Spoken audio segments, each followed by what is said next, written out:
Hello friends. आज हमारा जो टॉपिक है वो है संवर्धन के प्रकार, types of culture. Types of culture के बारे में हम अध्ययन करेंगे। टाइप्स ऑफ कल्चर में हमारा जो पहला पॉइंट आता है वो आता है केलस संवर्धन। सबसे पहले हम बात करते हैं कि केलस क्या होता है। केलस का मतलब होता है अविभेदित कोशिकाओं का समूह है। क्या कहलाता है? केलस कहलाता है। और केलस का निर्माण कैसे होता है? जो हम कर्तोतक या एक्सप्लांट लेते हैं, उस कर्तोतक या एक्सप्लांट के द्वारा क्या बनता है? केलस बनता है। हमें पता है कर्तोतक या एक्सप्लांट क्या होता है। पादप का कायिक भाग होता है, जड़, तना, पत्ती, जिसके द्वारा है वो नए पादप का निर्माण है वो किया जाता है। अलग अलग कर्तोतक है वो काम में लिए जाते हैं, पादप के अलग अलग कर्तोतक है वो काम में लिए जाते हैं। तो हम यहाँ पे केलस संवर्धन के बारे में पढ़ेंगे कि केलस संवर्धन क्या होता है। देखो, केलस संवर्धन मैंने बताया अविभेदित कोशिकाओं का समूह है, वो कहलाता है केलस कहलाता है। अब केलस संवर्धन की प्रक्रिया कैसे होती है? देखो, पादप के किसी भी भाग से उत्तक संवर्धन द्वारा केलस का निर्माण किया जाता है। इसके बाद में केलस पर पादप हार्मोन ऑक्सिन व साइटोकिनिन के मिश्रण का प्रयोग कर केलस से जड़, प्रोह, गुणाप, पादपक आदि का विकास किया जाता है। केलस से पादपों का पुनर्जनन निम्न दो विधियों के द्वारा है वो किया जाता है। यानी कहने का सिंपल सा मतलब क्या होता है कि सबसे पहले हम क्या करते हैं, कर्तोतक के द्वारा केलस का निर्माण करते हैं और केलस के ऊपर जड़ व प्रोह के निर्माण के लिए ऑक्सिन व साइटोकिनिन हार्मोन डालते हैं, और जिसके द्वारा क्या होता है, प्रो और जड़ का विकास है वो हो जाता है। अब आता है कि केलस संवर्धन की दो विधियां आती हैं। इसमें जो पहली विधि वो आती है अंग जनन। अंग जनन विधि। अंग जनन विधि है वो क्या होती है? देखो, अंग जनन केलस के विभेद की प्रक्रिया द्वारा पादप कोशिकाओं जैसे जड़, प्रोह, कलिका आदि का विकास होना अंग जनन कहलाता है। केलस से विभेदन की प्रक्रिया द्वारा पादप अंग जैसे जड़, प्रोह, कलिका आदि का विकास होना अंग जनन कहलाता है।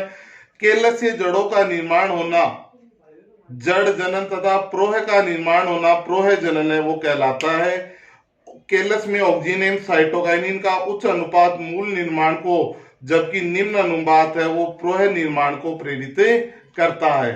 यानी कहने का मतलब है केलस से विभेदन की प्रक्रिया द्वारा पादप अंग जैसे जड़, प्रोह, कलिका आदि का विकास होना अंग जनन कहलाता है। केलस में जो ऑक्सिन व साइटोकिनिन हार्मोन है, ये जो हार्मोन होते हैं दो, ये हार्मोन क्या कार्य करते हैं? मूल का निर्माण करते हैं। यानी इनकी अधिक मात्रा ऑक्सिन और साइटोकिनिन की तो जड़ का निर्माण होगा, निम्न अनुपात है तो प्रोह का निर्माण है वो अधिक होगा। दूसरी इसकी केलस संवर्धन की जो विधि आती है वो है कायिक भ्रूणोद्भव। कायिक भ्रूणोद्भव।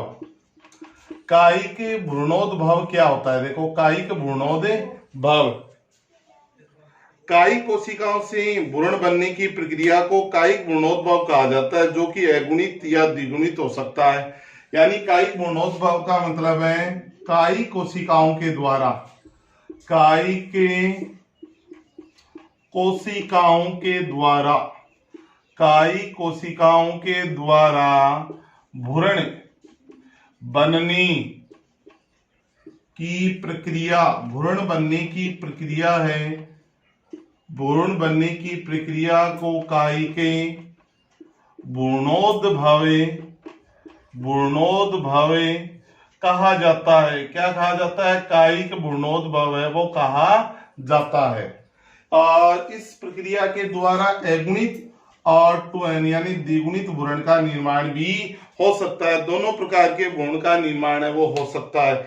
इस प्रक्रिया को अपस्थानिक अलैंगिक जनन भी कहा जाता है तथा निर्मित होने वाले भ्रूण को कायिक भ्रूण है वो कहते हैं। ये भ्रूण के सदस्य संरचना है वो पाई जाती है। किसके सदस्य संरचना पाई जाती है? भ्रूण के सदस्य संरचना है वो पाई जाती है। तो ये था हमारा पहला पॉइंट, केलस संवर्धन। क्या था? केलस संवर्धन था हमारा। ठीक है। अब हम दूसरे बिंदु के बारे में है वो चर्चा करेंगे, वो होता है अंग संवर्धन। अंग संवर्धन। अंग संवर्धन क्या होता है? देखो, अंग संवर्धन के बारे में हम चर्चा करेंगे तो कि अंग संवर्धन क्या होता है। किसी पादप के विभिन्न अंगों जैसे जड़, तना, पत्ती, अंडाशय आदि को संवर्धन माध्यम में संवर्धित करके पादपों का निर्माण करना है, वो कहलाता है अंग संवर्धन। क्या कहलाता है? अंग संवर्धन। यानी किसी पादप के विभिन्न अंगों जैसे जड़, तना, पत्ती, अंडाशय आदि को संवर्धन माध्यम में संवर्धित कराके पादपों का निर्माण करना है, वो कहलाता है अंग संवर्धन की क्रिया है, वो कहलाती है। फिर इसमें तीसरा पॉइंट आता है भ्रूण संवर्धन। भ्रूण संवर्धन यानी भ्रूण संवर्धन है वो क्या होता है? भ्रूण संवर्धन के बारे में हम चर्चा करेंगे। भ्रूण संवर्धन का मतलब है पौधे में अपरिपक्व है भ्रूण है वो परिपक्व भ्रूण के संवर्धन को भ्रूण संवर्धन कहा जाता है। अपरिपक्व भ्रूण के संवर्धन द्वारा भ्रूण को परिपक्व किया जाता है। इस क्रिया को भ्रूण बचाव या भ्रूण रक्षा कहते हैं। परिपक्व भ्रूण के संवर्धन द्वारा भ्रूण को वृद्धि एवं अंकुरण के लिए प्रेरित किया जाता है। प्रेरित यानी विभिन्न हार्मोनों की सहायता से उसको क्या किया जाता है? प्रेरित किया जाता है, जिसकी सहायता से भ्रूण है वो कैसा हो जाता है? वो परिपक्व हो जाता है। अब देखो, अब इनमें जो विशेष जो बिंदु हमने यहाँ पे पढ़े हैं, वो बिंदु हमने ये पढ़ा है कि पादप के जो कायिक भाग हैं उनके द्वारा नए पादप का निर्माण है वो किस प्रकार से किया जाता है। यानी इन विधियों में हमने विशेष यही पढ़ा है कि इन विधियों के द्वारा जो नए पादप है उनका निर्माण है वो किस प्रकार से होता है। यानी कहने का मतलब है पादप के जो कायिक भाग है उनसे नए पादप का निर्माण है वो किस प्रकार से किया जाता है, उसका हमने विस्तृत पूर्वक अध्ययन किया है। तो इसकी तीन विधियां हैं, संवर्धन के तीन प्रकार हैं, वो हमने पढ़े हैं। कितने प्रकार पढ़े? तीन प्रकार। केलर संवर्धन, अंग संवर्धन और भ्रूण संवर्धन की क्रिया के बारे में हमने अध्ययन किया है। तो आज की वीडियो में इतना ही। Okay, bye.